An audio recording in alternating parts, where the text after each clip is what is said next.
Kumpiyansa si Senate President Tito Soto III na mapapanatili ang kanyang liderato sa pagbabalik ng sesyon ng Senado sa Nobyembre. Yan ang ulat ni Daniel Manalastas.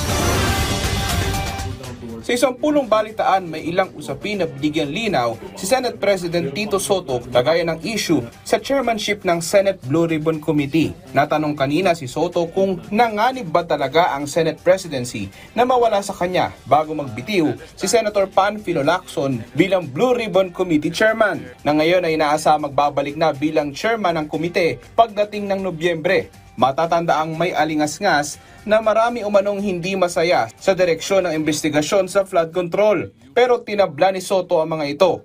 Pinabulaanan din ni Soto na nagbitiw si Lacson para isalba ang Senate presidency.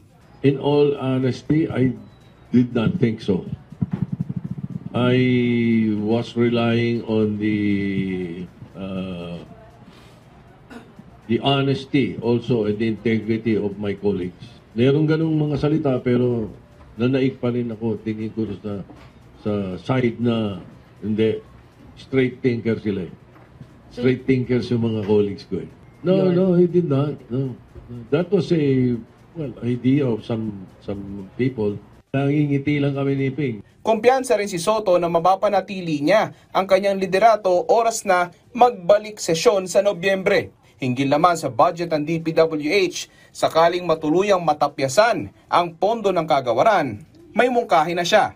Doon sa mga kung saan matindi ang pangangailangan, CHED, DepEd, DOH, yun palagi ko. Doon kung may mga matatapyasin at kailangan ilipat, yun ang mga makikinabang dapat.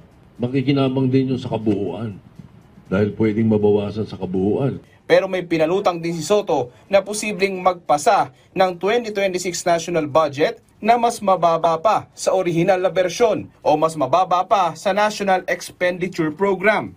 Meron pa kaming plano. Ano? Na hindi ko pa wala pa akong pagkakataong mabanggit pa paratingin sa executive ito. Okay, President Marcos. Pero plano namin, hanggat maaari, baka ito yung budget na bawas sa NEP. Paano, sir? Babawasan ng NEP. Eh, yan ang the President's budget mismo, di ba? Oo, ibig sabihin, mas mababa pa.